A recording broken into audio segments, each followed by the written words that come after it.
이 정도면 그 정도 아닙니까? 우산이 4번 뒤질 줄 알았는데. 네? 네. 근데 이 바람 좀 이제 그 한 SK 쪽에서 좀 세고 그 이후로는 괜찮았어요. 그럼 괜찮죠. 자 보자. 오늘은 이제 다음 주부터는 다시 처음으로 더 들어갈 거야. 그래갖고 시험 대비한다. 응? 너희들 9월 29일 날 보니까 뭐 한 달 좀 더 남았으니까 좀 돌아가야 돼. 보자. 오늘은 어디 하냐면 저번 시간에 야 208페이지 했니 안 했니? 결합의 극성은 했지? 네. 208페이지 안 했지? 했어요. 했어? 저희 210초까지 했는데. 아 210초까지 했어? 아 210초까지 하고 이제 아. 200 선생님 212쪽까지 하고요. 이제 오른쪽 거 나가다가 그때 끝난 것 같아요. 그럼 보자. 정리해줄게. 저건 했지? 맞아. 내가 어디까지 했는지 알아. 잡아라. 뭐가 있냐면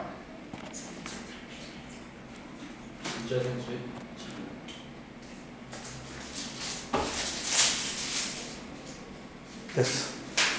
자, 분자 구조는 뭐에 의해서 결정되죠? 정리해줄게. 분자 구조는 뭐에 의해서 결정되죠? 전자쌍 반발의 원리에 의해서 결정된단 말이야.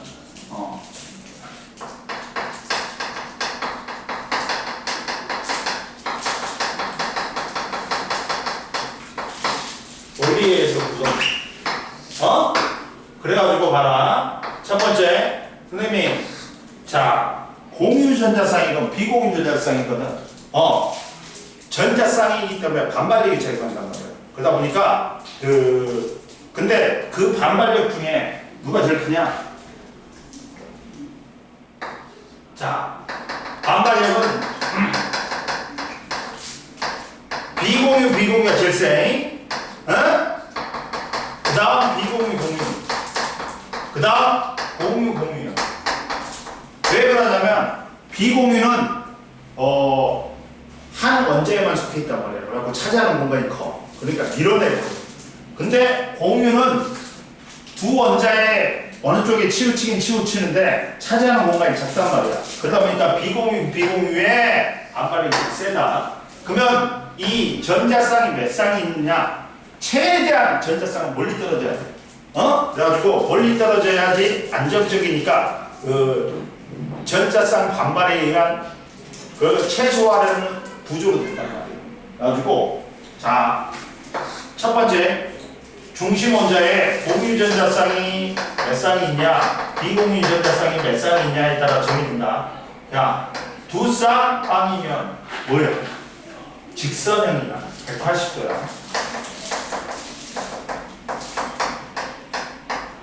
뭐 있어? BCl2, BF2. 근데 얘는 중심 원자에 전자쌍이 두 쌍밖에 없어. 4개밖에 없어. 그러니까 옥텟 규칙이 어긋나지. 8개가 아니지. 그러지만 구조가 안정적이기 때문에 어떻다? 요 확장된 옥텟 규칙으로 봐준다. 이렇게 돼 있어. 이렇게 되죠. 이런 구조야. 아까 180도다. 이해되니? 그리고 세쌍 0이면 평면삼각형이야.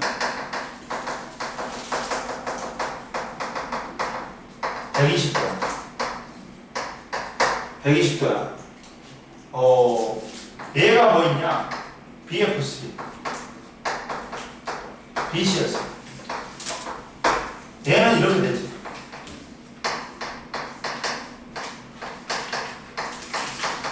되게 쉽다. 이해됐어? 근데 얘도 중심 원자가 3쌍밖에 없어. 8개가 아니야. 그러지만 옥텟 규칙을 어긋나지만 확장된 옥텟 규칙으로 봐주는 거야. 안정이기 때문에. 그 다음 네 쌍방이 있어. 이거는 뭐야? 정삼했지.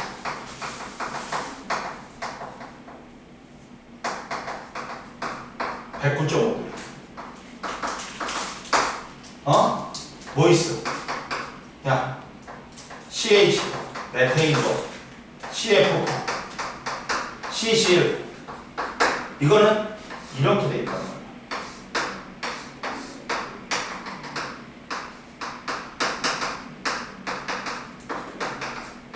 이렇게 돼 있단 말이야. 109.5도. 그러니까 얘는 야, 평면이 아니야. 얘는 뭐다? 입체. 입체가 있다. 평면으로 있으면 90도씩 있어야 돼. 그럼 멀리 있는 게 아니야. 더 멀리 있어야 돼. 앉아있지. 그리고 이제 고공유하고 비공유가 이제 항상 늘어나. 그때마다 각도는 비공유가 늘어나니까 반발력이 써지면서 2.5도씩 주는 거야.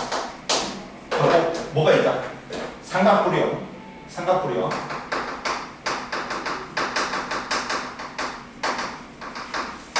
104도가 있어. 107도.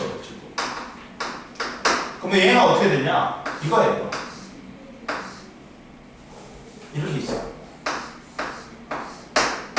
이렇게 있어갖고 질소가 여기 있고 수소가 밑에 꼭지점이 있어가지고 얘가 107도가 돼. 그러면서 얘도 입체다. 하고 뭐가 있어? 대표적인 NH3, NF3. 그리고 또 공유 두 쌍, 비공유 한 쌍이 들어가면 둘이 되는 또 2.5도씩 줘. 그리고 얘는 구분형이 있다. 구분형은 104.5도. 하고 대표적인 게 이거는 꼭 하나 알아 있다, 선생님이. 물하고 얘들아 뭐 있어? 황화수소 OF2가 있다. 이거 호가란으로 있어. 호가란으로 있어. 이거. 어? 나중에 이렇게 있다.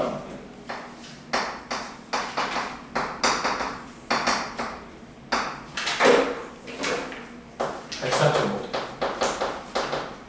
이해됐니? 이렇게 있다. 이렇게 있어. 그리고 봐라. 얘들아. 얘들만 입체고 나머지는 평면이야. 이렇게 돼 있다. 그거 정리해 놓은 거야. 그리고 야 중심 원자에 또 다중결합이 있는 게 있어. 다중결합이 있는 게 있어. 중심 원자에 다중결합. CO2는 봐라. CO2는 직선형이다. 180도. 직선형. 그다음 자 HCl 사이아나수소 직선형.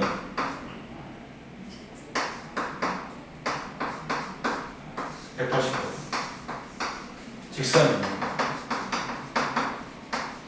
그다음 폼알데하이드가 있어. 폼알데하이드 HCHO. 얘는 이렇게 탄소가 중심 원자인데 이렇게 있는데 얘는 뭐가 살아있다 얘들아? 이게 살아있다. 하고 야 얘는 원래 평면삼각형이 되는데 정확히는 평면삼각형이 아니야. 왜? 얘가 밀어내버려. 갖고 120도가 아니라 122도. 얘는 116도가 되는 거야. 야, 평면삼각형인데 정확히는 평면삼각형이 아니야. 이해되니? 이게 전자쌍 반발에 의해서 결정되는 분자 구조를 다 한 거야. 이해됐어? 그러면 이제 뭐냐? 몇 페이지냐? 자, 211페이지에 분자의 극성 보잖아. 분자의 극성을 보잖아. 분자의 극성을 보면 잘 봐라.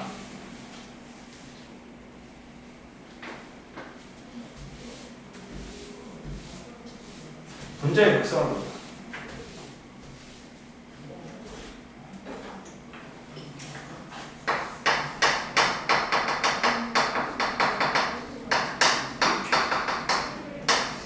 분자의 극성을 보면 잘 봐라 얘들아. 이게 있어. 제일 먼저 야 이걸 넣어. 전기 음성도 차이가 있어.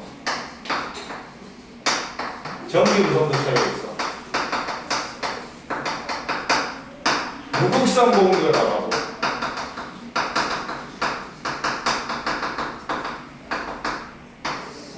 극성 공유가 있어.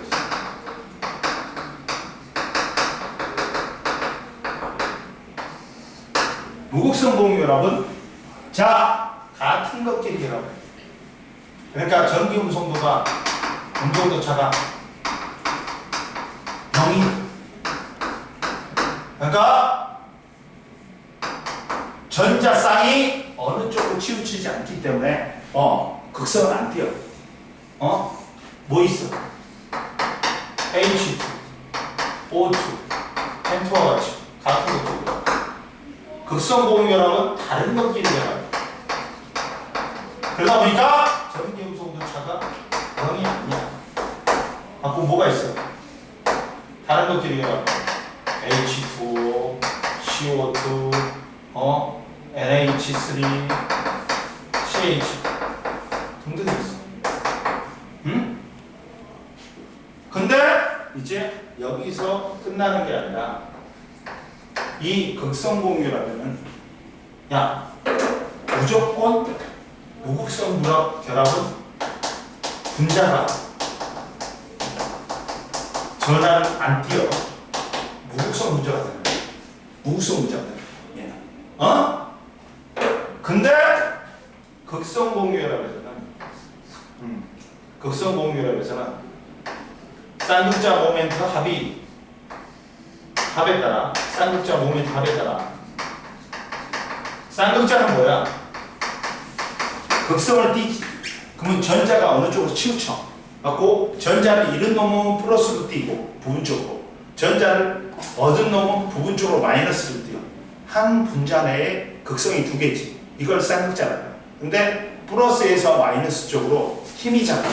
이걸 쌍극자 모멘트라고 하는데 극성 결합에서 자 무극성 분자가 있고 극성 분자가 있어.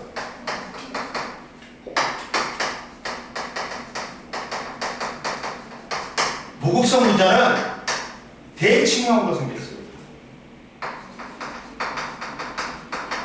대칭형으로 생겨가지고 쌍극자 모멘트 합이 0인 경우 무극성 분자.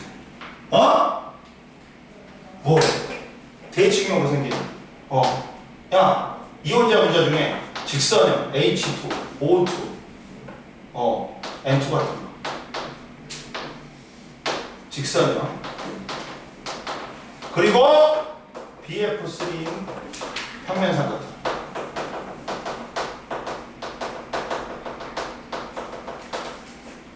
그리고 CH4인 정사면체. 정사면체는 무극성 분자야. 근데 조금이라도 틀어져. 비대칭. 그러면 쌍극자 모멘트 합이 0이 아니야. 그래가지고 극성 분자가 돼. 뭐 있어? 야, 뭐야? HCl 이쪽으로 치우쳐. 직선형도 있어. 뭐 HCl도 마찬가지. 그리고 봐라. 또 뭐가 있냐? 비대칭에 구분형 H2 구분형. 그다음 NH3 뭐냐 저기 삼각구령 무조건 조금이라도 틀어지면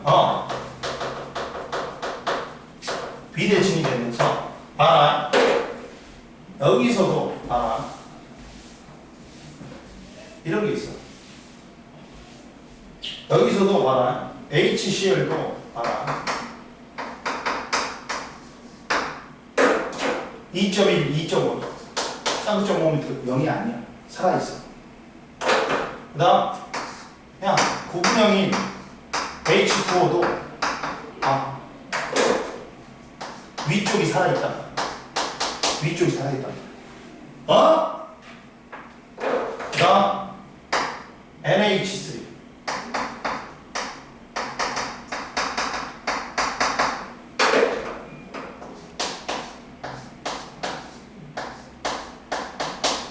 위쪽이 살아있어.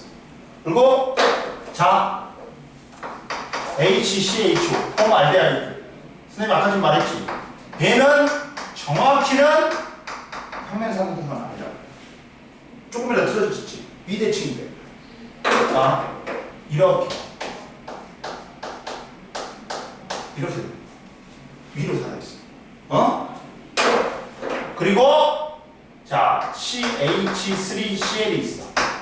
얘는 정확히는 뭐다? 정사면체가 아니고 사면체. 얘는 사면체. 봐봐. 탄소가 이렇게 수소가 이렇게 있고 CL이 여기 있어. 맞고 얘는 정확히는 사면체. 정사면체가 아니라 사면체. 그러다 보니까 얘도 이렇게 살아있어. 쌍극적으로. 그러다 보니까 얘들은 다 극성 문제. 조금이라도 비대칭형 뭐가 된다? 극성 문제가 된다.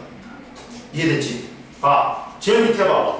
211페이지에 이혼자 분자인 경우 서로 다른 원자들끼리 극성 공유라고 하는 경우, 다원자 분자인 경우 분자 구조가 대칭형이어서 쌍극적 모멘탑이 0이 아닌 경우, 구분형 암모니아 같이 삼각구력 사이아나수도 같이 그 직선형이고, 클로로메테인은 정사면체가 아니라 사면체야. 그러니까 극성 띈다. 이해됐지 얘들아? 이해됐지? 넘겨. 자 212페이지 보자. 분자의 성질 보자. 이제 분자의 성질 봐봐. 분자의 성질 보자. 이제 분자의 성질 보자. 분자의 성질은 뭐에 따라 틀려? 극성 분자냐 무극성 분자에 따라 성질이 확 다르더라고. 그러다 보니까 분자의 성질을 갖다 우리가 보는 거야. 봐라. 자, 물과 기름은 섞이지 않는 사실을 우리는 모두 알고 있다. 이러한 현상이 분자 구조와 관련되어 있다는 사실도 알고 있냐? 아니, 분자 구조는 분자의 극성을 결정하고, 분자의 극성은 물질의 물리적 화학적 성질에 영향을 미쳐. 그러다 보니까 극성 분자하고 무극성 분자를 알아봐야 돼. 첫 번째 뭐 있니? 대전체에 대한 영향.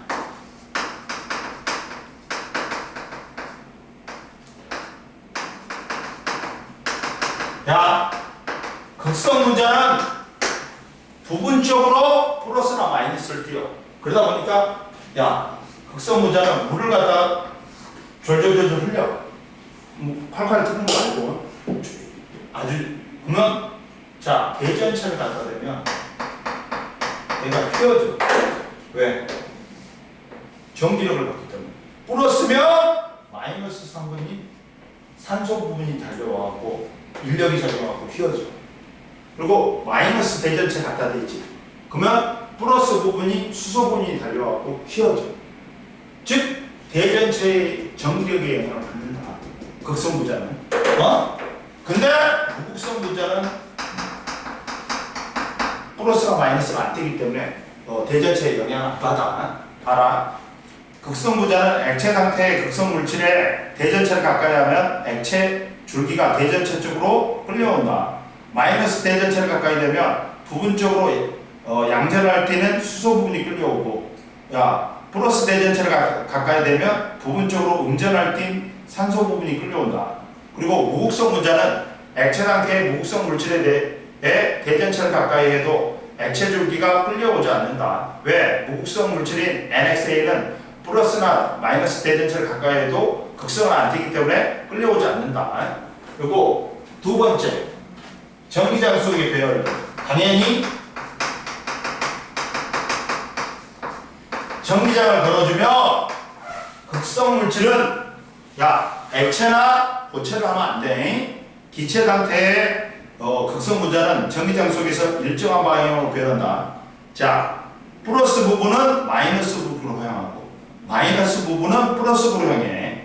부분적으로 음전할 띄는 부분은 플러스 극쪽으로 향하고 부분적으로 양전할 띄는 부분은 마이너스 극쪽으로 향한다. 그러면서 전기장 속에서 일정한 방향으로 극성 분자를 배열한다. 근데 무극성 분자는 기체 상태의 무극성 분자는 전기장 속에 있을 때 일정한 방향으로 배열 안 한다. 이해됐지? 그리고 자, 용해도는 뭐냐? 쉽게 말하면 용해도는 이거야. 극성 물질은 극성이 잘 녹아. 무극성 물질은 무극성이 잘 녹아. 그러니까 물이 극성이잖아. 물에 녹는 놈은 다 극성인 거야. 그리고 물에 안 녹는 놈은 다 무극성인 거야. 즉 봐라. 에탄올이 물과 에탄올은 섞으면 뭐가 돼? 소주가 되지. 에탄올은 물에 섞이지. 그러니까 그게 술이잖아. 에탄올은 극성이야. 근데 기름은 물에 안 섞여. 무극성이야. 이렇게 보면 돼. 자, 봐라. 뭐라고 나왔냐? 용해도는 자 봐라. 극성 물질은 극성 용매에 잘 용해된다. 물은 염화 나트륨이나 황산물이 이 오수화물과 같이 이온결합 물질을 잘 녹인다. 그러면 얘들은 극성 물질이다. 그리고 극성 물질인 물과 에탄올은 잘 섞인다. 무극성 물질은 무극성 용매에 잘 용해된다. 그리고 무극성 물질인 아이오딘은 무극성 물질인 사야마탄소에 잘 녹는다. 그러면 사야마탄소가 뭐냐? CCl4인데 이거 너희들 많이 접해. 어디? 드라이 클리닝 맡기지. 기름 냄새 나지. 이게 사야마탄소야. 드라이 클리닝에 쓰는 물질. 그 기름 냄새가 사야마탄소 냄새. 이해됐어? 얘는 기름 성분, 단백질이나 지방을 잘 녹여. 때를 잘 녹여. 극성 물질이 극성 물질을 녹기 때문에. 사야마탄소가 무극성이잖아. 그러니까 무극성 물질인 단백질이나 지방을 녹이지. 때를 녹여버리지. 그래갖고 때를 벗겨내는. 이해됐어? 그리고 옆에 보자. 옆에 보충 자료 봐봐. 극성 물질과 무극성 물질 봐봐. 극성 물질은 이온결합 물질이나 극성 분자로 이루어진 물질이고 무극성 물질은 원소나 무극성 분자로 이루어진 물질이다. 그리고 대전체는 물체 사이에 전자가 이동하여 전기를 띠게 되는 현상을 대전이라고 하고 대전된 물체를 대전체라고 한다. 그리고 극성 분자와 무극성 분자가 섞이지 않는 까닭. 극성 분자끼리는 서로 반대전하를 띈 부분이 사이에 강한 정전기적 인력이 작용하면서 쉽게 섞인다. 그러나 무극성 분자와 극성 분자를 섞으면 극성 분자끼리만 강한 정기적 인력이 작용하므로 무극성 분자는 그 사이로 섞여 들어가지 못하고 층을 이룬다. 이해됐지? 그리고 옆에 봐봐. 극성 물질과 무극성 물질은 서로 잘 섞이지 않는다.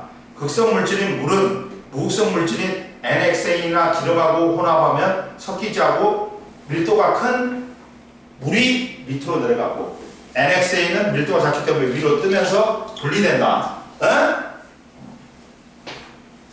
그리고 보자. 자, 끓는 점하고 녹는 점이 있다. 자, 녹는 점과 끓는 점하고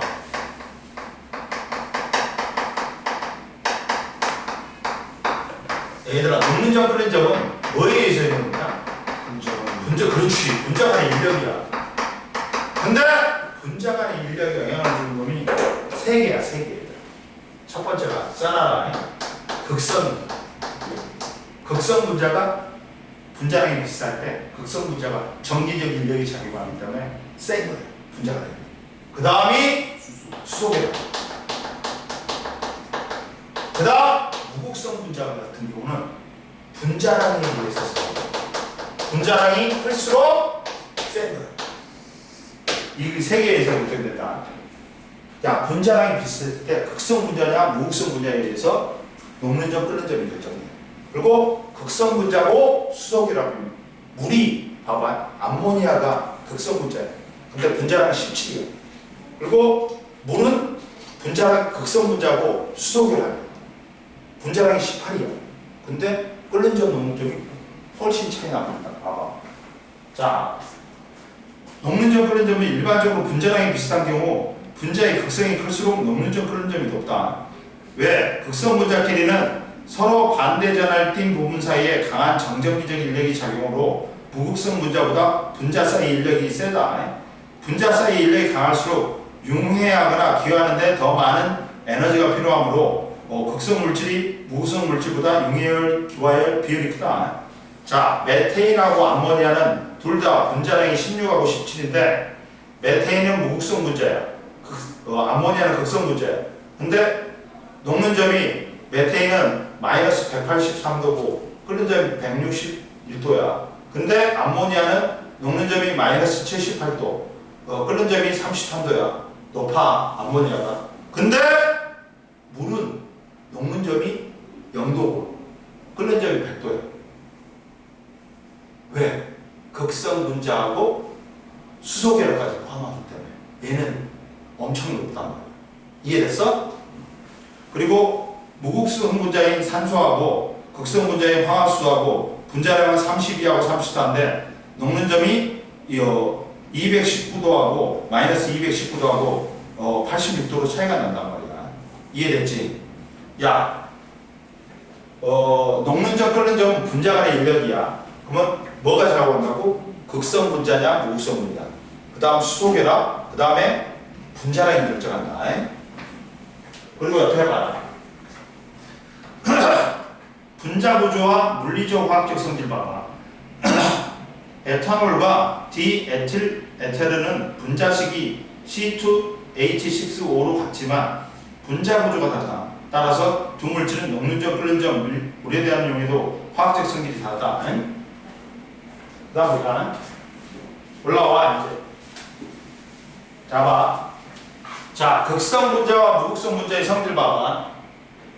분자의 극성과 전기적 성질, 뷰렛에 물을 넣고 물줄기를 가늘게 흐르게 한다. 그리고 명주원검으로 문지른 플라스틱 자와 유리막대를 각각 물줄기에 가까이 된다. 그리고 물 대신 에탄올, NXA를 이용하는 과정이다. 근데 옆에 봐봐. 자, 대전열이라고 있어. 물체를 마찰시킬 때 한 물체에서 한 물체로 전자가 이동해.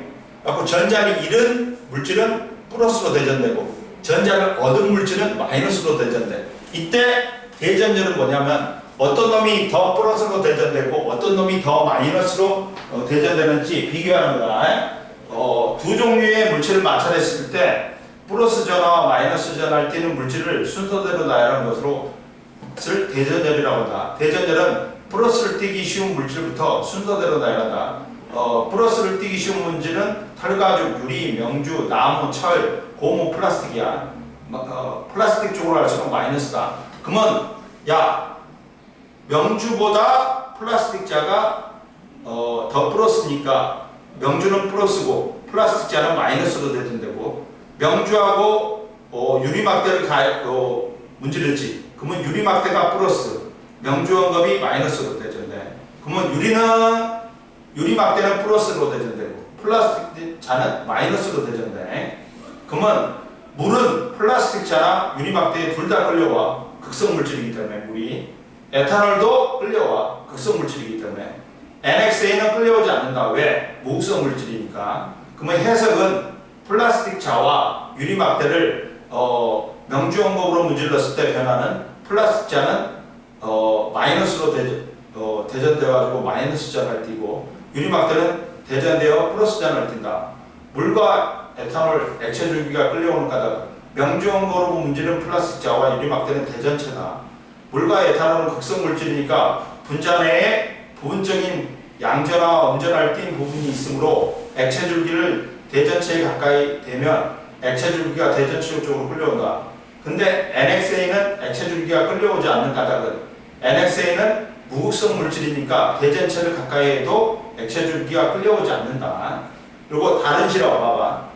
분자의 극성과 용해성 봐봐. 시험관 한개에 물과 NXA를 10ml 넣고 흔든 뒤 변화를 관찰해. 그러면 물이 극성이고 NXA는 무극성이기 때문에 둘이는 안 섞여. 갖고 물이 가라앉고 NXN이 위로 뜬다. 근데 여기다가 염화구리 이수화물을 넣고 섞은 뒤 변화를 관찰한다. 근데 구리는 원자로 있을 때는 붉은색이다. 그리고 산화되지 검은색이야. 근데 이온으로 되지 푸른색을 띈다. 그럼 여기서도 이온 상태로 준단단 말이야. 근데 봐봐. 아래층 물층은 푸른색으로 변해. 위층 NXN은 무색이야. 왜? 첫 번째 봐봐. 물과 NXN이 섞이지 않는 층을 이루는 거다. 극성 물질인 물은 무극성 물질인 NXN과 서로 섞이지 않기 때문에. 그리고 두 번째, 물층은 푸른색을 띠고 NXN층은 색을 띠지 않는 거다. 염화구리 이수화물은 극성 물질이므로 극성 용매인 물에는 잘 용해되지만 무극성 용매인 NXN은 용해되지 않기 때문에. 그리고 옆에 봐라. 아이오딘의 용해성. 무극성 물질인 아이오딘은 누구에만 용해된다? NXN에 용해돼가지고 물에는 용해 안 된다. 그래가지고 보라색이 어디에 나타난다? NXN에 나타난다. 넘겨. 그리고 여기 풀어봐 한번. 자, 214페이지 한번 풀어봐. 풀어보고 쉬어. 동쪽 평행이라는 건 뭐냐면, 자, 겉으로 보기에는 화학 반응이 안 일어나는 것처럼 보이는데 실제로는 일어나고 있는 상태를 말해. 어? 자, 우리가 동쪽 평행을 보려면 얘들아 뭘 알아야 되냐면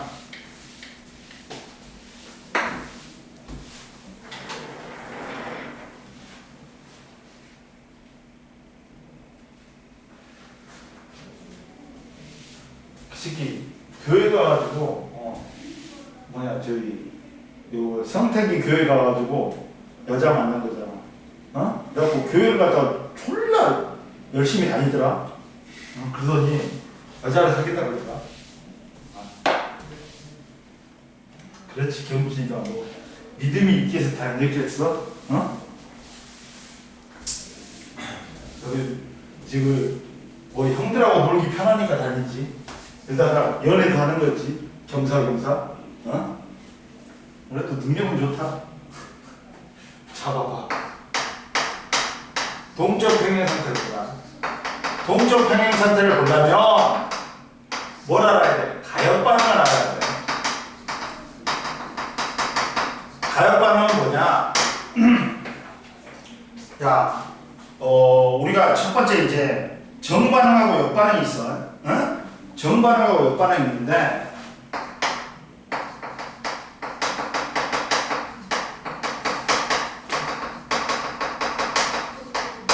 정반응은 반응물이 뭐가 되는 거? 생성물이 되는 반응이야.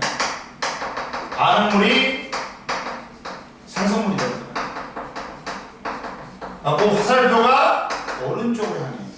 정반응은 정반응은 화학 반응식에서 반응물이 생성물이 되는 반응으로서 화학 반응식에서 오른쪽으로 진행된다. 그러니까 화살표를 오른쪽으로 나타낸다. 역반응은 정반응의 역반응이니까 반대야, 반대. 역반응은 뭐 생성물이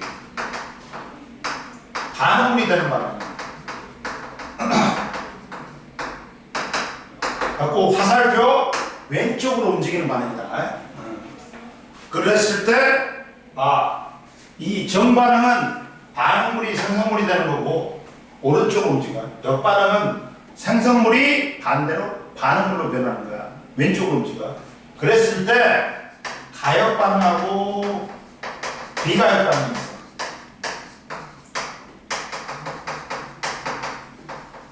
야, 반응은 누가 더 많이 일어날까? 가역 반응이 많이 일어날까? 비가역 반응이 많이 일어날까? 그렇지. 비가역이 더 많이 일어나지. 그러니까 물리에서는 거의 우리 배웠잖아. 엔트로피 법칙에 의해서 열에너지가 증가하는 방향. 엔트로피가 증가하는 방향으로 일어나지. 그러니까 거의 비가역 반응으로 일어난단 말이야. 근데 화학에서는 그래도 가역하고 비가역 중에서 비가역이 더 많은데 가역도 어딘가는 있어. 그럼 보자. 가역 반응은 정 반응과 역 반응이 다 일어나는 거고, 이거고. 자, 봐봐. 가역은 뭐다? 정 반응도 일어나고 역 반응도 일어나는 거야. 왔다 갔다 하는 거야. 근데 비가역은 정 반응만 일어나고 역 반응은 안 일어나는 거야. 이해되니? 그러면 첫 번째 가역 반응에 뭐가 있냐? 가역 반응은 봐라. 저기 반응 조건에 따라 정반응, 역반응이 모두 일어날 수 있는 반응이다. 하고 자, 물의 증발과 물의 증발과 응축이 있어. 물의 증발과 응축이 있다. 자, 물이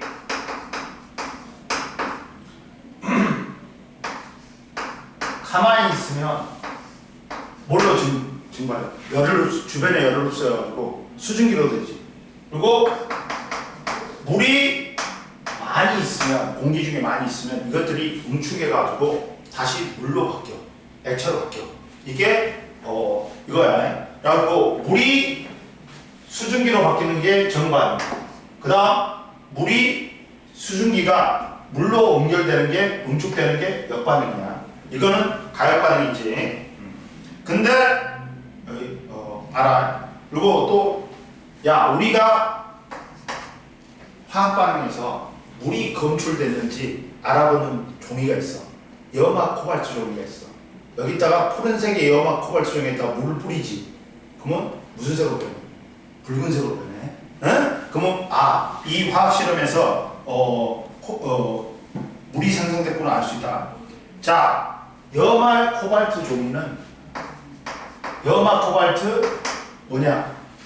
무슨 수화물이야? 육수화물이야. 염화 코발트 육수화물의 생성과 분해야. 자, 육수화물이라는 건 뭐야? 물을 몇 개 포함하고 있는 거야? 6개 포함하고 있는 거야. 염화 코발트에. 알아? 염화 코발트 종이는 무슨 색이야? 푸른색이야. 근데 여기다가 물을 6개 첨가하는 거야. 그러면 얘가 염화 코발트 육수화물이 돼. 그러면서 무슨 색으로 돼? 붉은색으로 돼. 근데 이 물이 다시 날아가 버리지. 증발해 버리지. 그러면 다시 이렇게 분해가 됩니다. 봐. 정반응과 역반응이 일어나잖아. 둘 다. 이게 그거다. 정반응은 푸른색의 염화 코발트에 물을 떨어뜨렸을 때 염화 코발트가 물과 결합하면서 붉은색의 염화 코발트 육수화물이 된다. 역반응은 붉은색의 염화 코발트 육수화물을 가열시키면 염화 코발트 육수화물이 물을 잃고 푸른색의 염화 코발트 종이로 된다. 옆에 보면 보충자료 보면 가역 반응의 화학 반응식에서 화살표의 방향의 의미는 화살표가 오른쪽 왼쪽은 반응물이 생성물이 되는 반응과 생성물이 반응물이 되는 반응이 모두 일어난다는 걸 의미하고, 증발과 응축, 증발은 액체 표면에서 분자들이 떨어져 나와서 기체가 되는 현상이고, 응축은 액체 표면에 충돌한 기체가 기체 분자가 액체로 되는 거야. 그리고 염화 코발트 종이는 염화 코발트 수용액을 묻힌 종이를 건조해서 만든 것으로 연소 반응 결과 생성된 물을 확인할 때 주로 이용한다. 그리고 황산구리 오수화물의 생성과 황산구리 오수화물이 있다.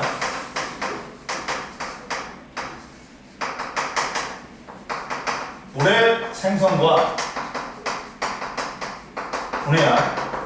야, 구리라는 놈은 특이하다. 고체 상태일 때는 붉은색이야. 근데 산화되면 검은색이야. 이온이 되면 푸른색이 돼. 봐봐. 염화구리가 황산구리야. 황산구리 CuSO4야. 여기다가 오수화물이야. 그러면 얘가 이제 뭘로 분해되냐? 야, 황산구리 오수화물을 가열을 해. 그러면 황산구리하고 뭘로 분해돼? 물로 분해돼. 가열. 이렇게 된단 말이야. 그러면 얘가 원래 이온화되면 무슨 색이다? 푸른색이야. 근데 얘가 분리가 되면 다시 무색으로 돼. 무색으로 돼. 그리고 황산구리에다가 물을 첨가하면 다시 황산구리 오수화물이 되면서 이렇게 변한단 말이야. 색깔이 변한다고. 흰색이다. 흰색. 황산구리는 원래 고체 색깔은 흰색이야. 그러니까 여기다가 물을 첨가하지. 그래갖고 황산구리 오수화물이 되면 푸른색이 돼. 이것도 가역 반응이야. 그리고 야 석회동굴 알지? 석회동굴에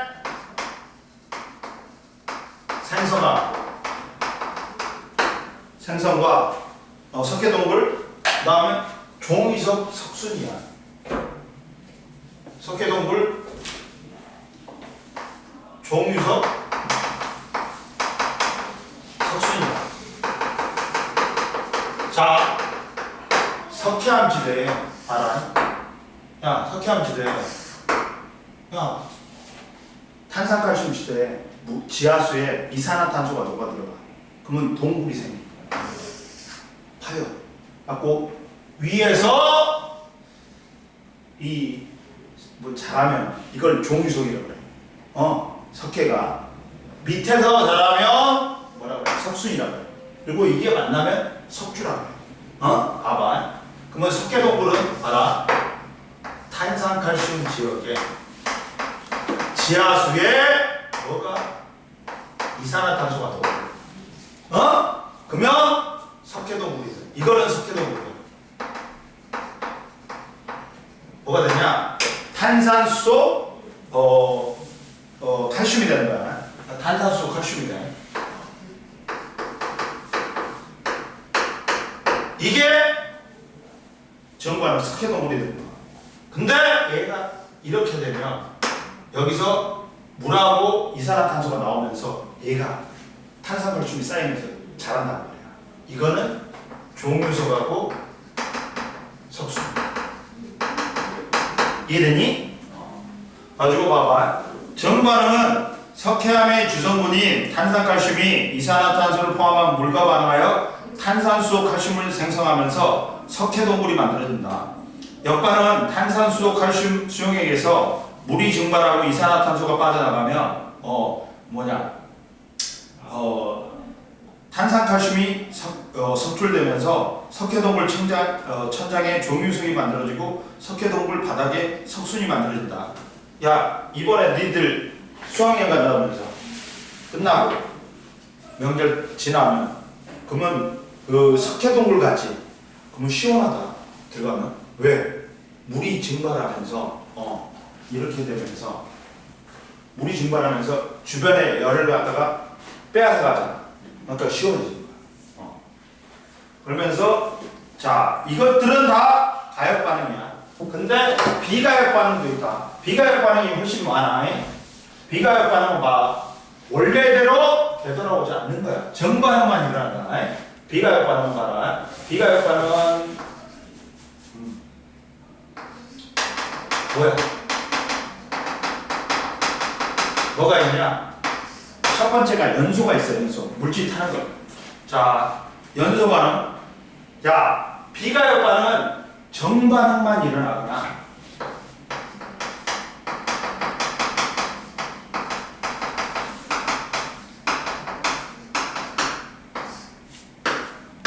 역반응이 일어나는데 거의 일어나지 않는 거.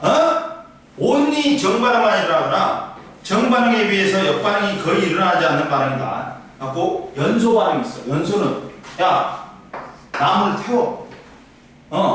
나무가 태워. 그러면 쟤하고 이산화탄소나 수증기가 생긴단 말이야. 다시 제가 나무로 되돌아올 수 있어 없어? 없지 않아. 그러니까 정반응만 일어나는 거야. 자, 연소는 봐라. 메테인이 산소하고 반응해. 갖고 이산화탄소하고 물이 돼.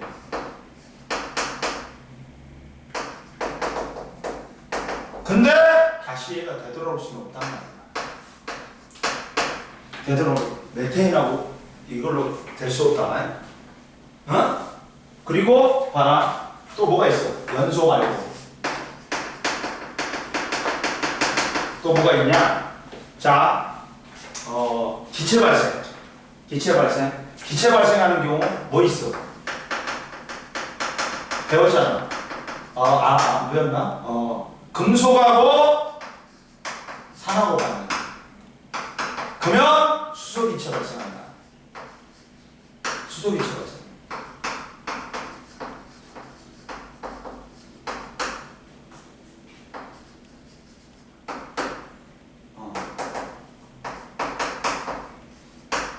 근데 다시 얘가 이쪽으로 갈 수는 없어.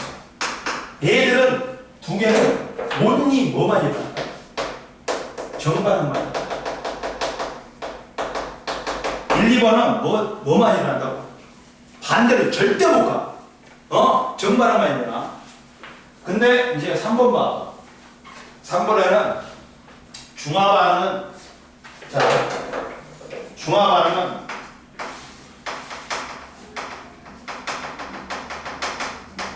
산과 연기가 만나서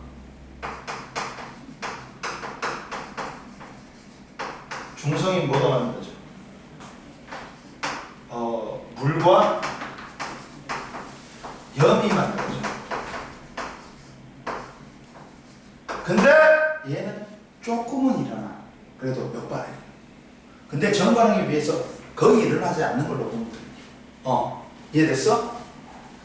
그리고 앙금생성 반응도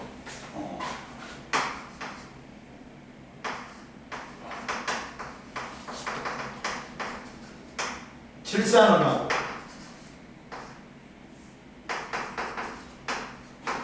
염화나트륨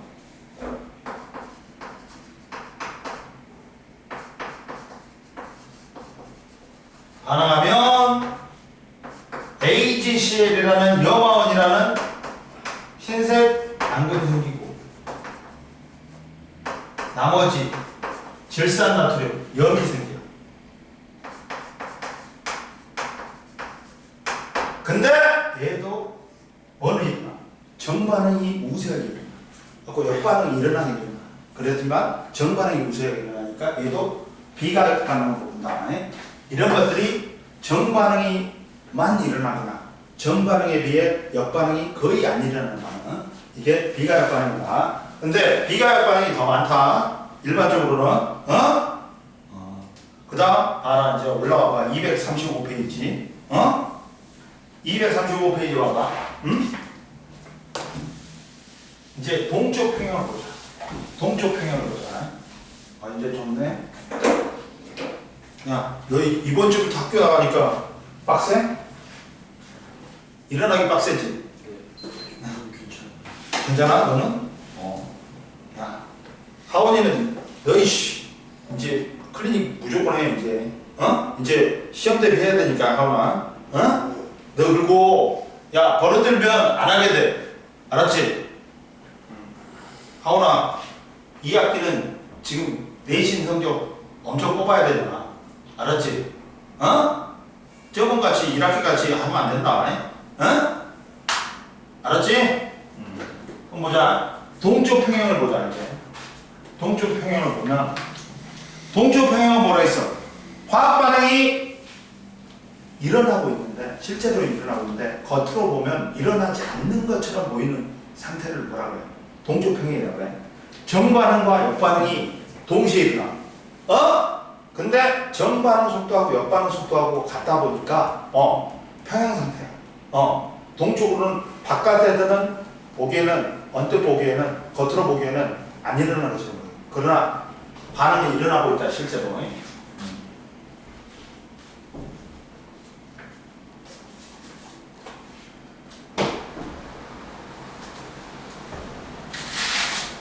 성태기도 연애한다더만. 아니야? 이 새끼가 잘못 알려준 거야? 경준이가? 선택이요? 선택이요 안 하나. 그래? 그러니까 근데 교회가 사랑이 꼽히는 남자잖아. 교회에서 연합 많이 하잖아.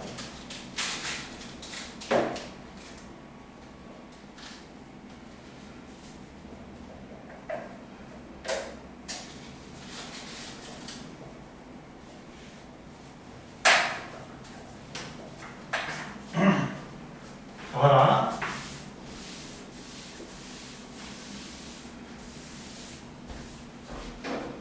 자, 동적 평행 상태입니다.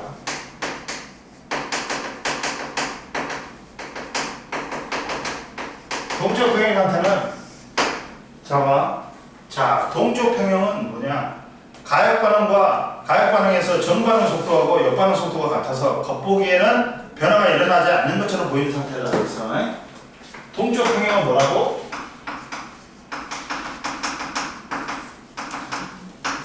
언제 일어나야 된다? 가역 반응에서 일어나야 돼. 그리고 가역 반응에서 전 반응 속도하고 뭐가 같은 거야? 옆 반응 속도하고 같은 거야.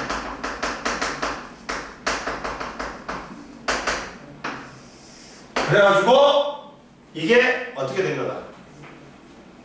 전 반응 속도와 옆 반응 속도가 같아갖고 겉보기에는 일어나지 않는 것처럼 보이는 상태야. 그러면 첫 번째 동적 평행 상태에서 상평행이라는 게 있어, 얘들아. 상평행이 뭐냐? 상이란 건 이거야. 액체하고 고체, 기체를 갖다가 상이라고 해. 그러면 이때 액체에서 기체, 기체에서 액체 되는 게 똑같아. 이걸 상평행이라고 해. 상평형은 뭐냐? 자, 봐라. 액체의 증발 속도하고 기체의 운동 속도가 같아서 겉보기에는 변화가 일어나지 않는 것처럼 보이면서 서로 다른 상이 존재하는 상태야. 즉 뭐냐면 상평형은 기체의 증발 속도하고 액체의 응축 속도가 같아. 그래가지고 증발하는 물 분자 수하고 응결하는 물 분자 수가 같아. 그러다 보니까 겉으로 보기에는 이게 안 일어나는 것처럼 보여. 그래갖고 두 개의 상, 즉 기체하고 액체가 같이 공존하는 상태를 뭐라고 해? 우리는 상평이라고 해. 서로 다른 상이 공존하는 상태네.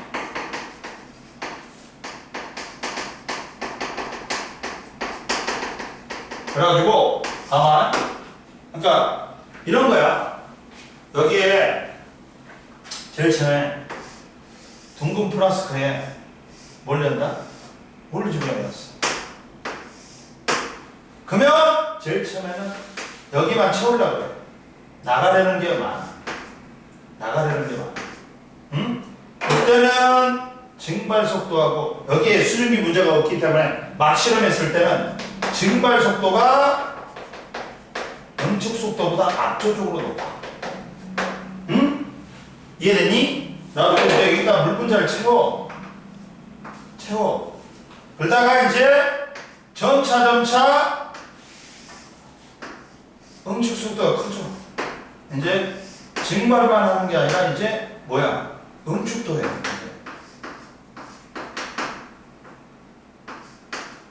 뭐도 해? 응축도 해. 들어간다. 물 분자. 나오기만 하는 게 아니라 들어가기도 해. 그러면서 그래도 증발 속도가 응축 속도보다 빨라. 그러다가 또 시간이 지나면 이제 뭐야?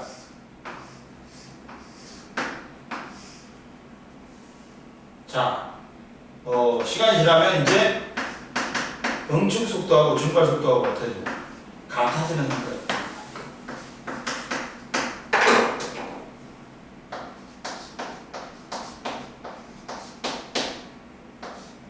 이렇게 같아질 때가 있단 말이야.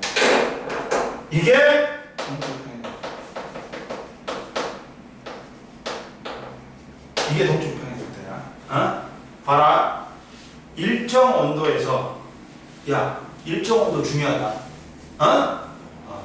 일정 온도에서 밀폐용기에 물을 담아 놓으면 물의 양이 서서히 줄어들다가 어느 순간에 이제 더 이상 이게 물의 양이 여기서도 선생님이 세세하게 표현하면 이렇게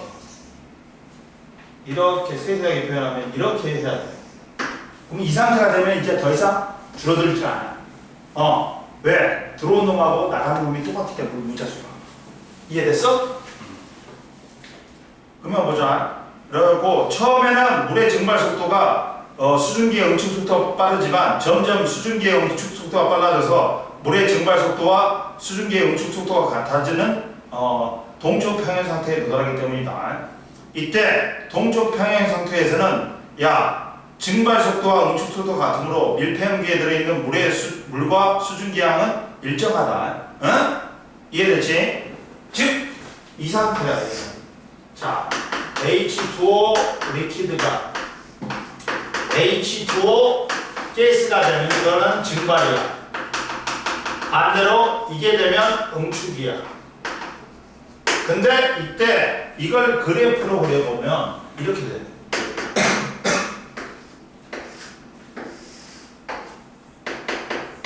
속도 시간이야. 근데 증발 속도는 일정하다. 야, 증발 속도는 어떻다? 일정하다. 왜 일정하다? 증발 속도에 영향을 준 놈은 뭐야? 온도하고 순환율. 근데 주로 온도야. 조건에서 뭘 줬어? 일정 온도라 했어. 온도 일정. 그러다 보니까 증발 속도는 일정할 수밖에 없어. 이해됐어? 자, 봐라. 자, 밀폐용기에서 물의 증발 속도와 응축 속도. 증발 속도는 온도가 일정하면 증발 속도는 일정하다. 일정 온도에서 물의 증발 속도는 일정하다. 그리고 응축 속도는 용기 중에 수증기 양이 많을수록 응축 속도가 점점 빨라져. 그러니까 응축이 일어나려면 기본적으로 뭐가 일어나야 돼? 공기 중에 수증기가 많아야 돼. 그러면 증발이 많이 일어나니까 초반에는 증발이 일어나니까 수증기가 많아지지. 그러면 이제 수증기가 많아지면 이제 응축을 하기 시작해. 그래갖고 들어오는 거야. 그러다 보니까 수증기가 증발 속도가 이제 증발을 많이 하잖아, 수증기로. 그러면 응축 속도가 빨라지게 돼 있어. 그래가지고 이때 증발 속도와 응축 속도가 같은 때를 이걸 동적 평형이라고 합니다. 이때는 물의 양이 더 이상 줄어들지 않아. 왜? 증발 속도하고 응축 속도가 같기 때문에 나가는 물 분자수하고 들어오는 물 분자수가 똑같기 때문에. 그래가지고 그러면서 응축 속도는 용기 속에 양이 많을수록 응축 속도는 빠른다. 수증기 양이 많을수록. 그리고 시간이 지날수록 용기 속에 수증기 분자가 많아지므로 응축 속도는 점점 빨라진다. 그리고 충분한 시간이 지나면 증발 속도와 응축 속도가 같아진다. 이걸 동적 평형 상태라고 해. 근데 봐봐. 얘는 플라스가 안에는 밀폐된 용기단 말이야. 근데 열어놓고 실험하지. 그러면 어떻다? 물은 계속 줄어들어가고 없어져 버려. 마지막에는. 왜? 공기 중에 포함될 수 있는 수증기량이 포화순기량이라고 해요. 최대한 포함한 거야. 포화순기량이 밀폐된 용기는 한정이 있어. 근데 열린 용기는 뭐야? 포화순기량이 한정이 없어.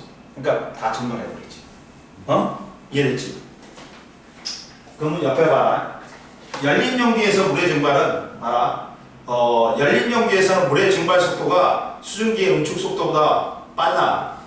그러니까 응축 속도하고 증발 속도가 같아질 수가 없어. 누가 항상 빨라? 증발 속도가. 그러다 보니까 물이 모두 증발한다. 그래서 따라서 동적 평형 상태에 도달하지 못한다. 그리고 자, 밀폐된 용기에서 브로민의 증발과 응축파가. 브로민은 왜 실험을 잘하냐? 브로민으로 동적 평형 상태를 왜? 얘는 색변화가 있단 말이야. 그래서 우리가 눈치채기가 너무 편하단 말이야. 그래서 야, 브로민을 많이 쓰는 거야 우리가. 브로민이 액체일 때하고 브로민이 기체일 때가 있다. 그랬을 때 얘는 봐봐. 증발하고 응축한다는 거야. 근데 얘가 뭘로 된다? 봐봐. 일정 온도에서 밀폐된 용기에 액체 브로민을 담아 놓으면 처음에는 브로민의 증발 속도가 응축 속도가 빨라서 용기 안이 젓갈색으로 변한다. 근데 시간이 지나면 증발 속도하고 응축 속도가 같은 동쪽 평행선에 도달하면 더 이상 젓갈색이 진해지지 않는다. 자, 얘는 무색이고 얘는 젓갈색이고 기체가 되면 근데 액체가 증발 속도가 빠르기 때문에 처음에는 이제 기체가 되면 젓갈색이 진해져 점점. 그러다가 응축 속도하고 증발 속도가 같아지면 더 이상 젓갈색이 안 진해져. 왜? 동쪽 평행선에 도달했기 때문에. 그리고 이제 보자. 또 뭐가 있냐? 용의 평행이 있어. 용의 평행. 용의 평행은 뭐냐?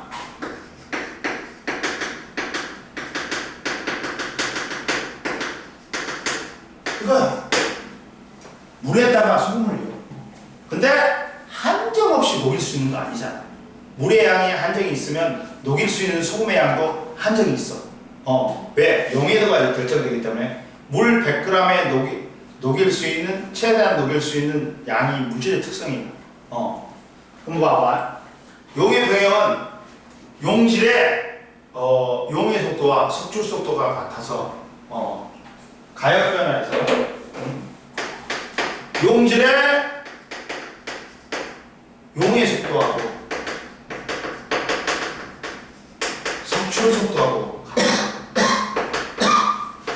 즉 용의 속도는 용질을 용매에 녹이는 속도예요. 석출 속도는 뭐야? 용질이 용매 밖으로 나오는 속도예요.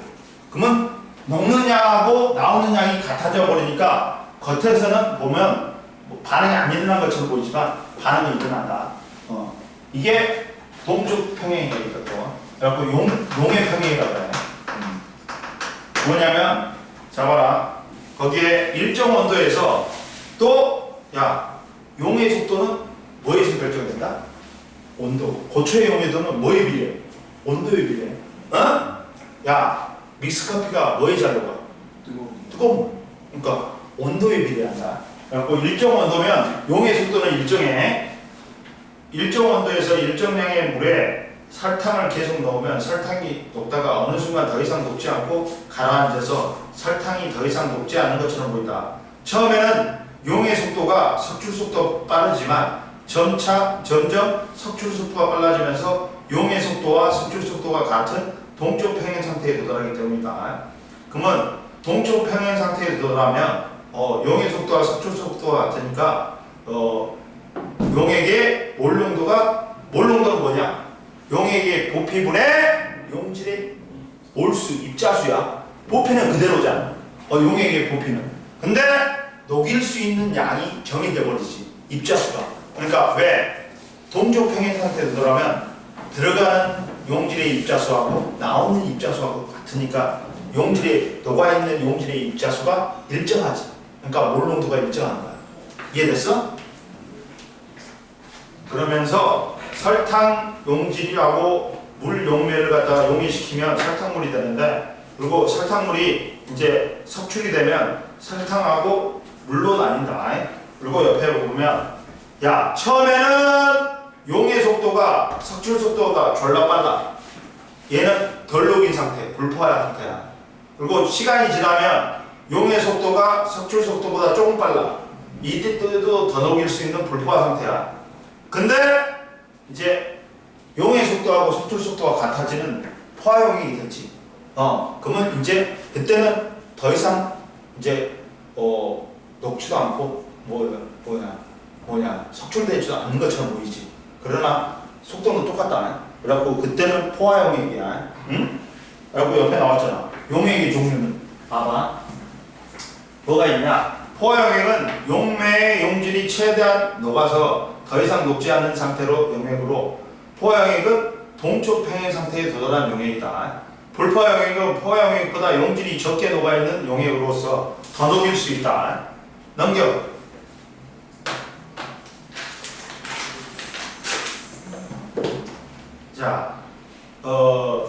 자, 그 염화나트륨 포화수용액이라고, 봐봐. 수용액의 동쪽 평행 상태. 나트륨 23이 포함된 염화나트륨에, 염화나트륨 포화수용액에, 아니다. 원료까지 해. 그리고 여기 뒤에 화학평행이 나왔지. 화학평행은 뭐냐면, 이제 얘가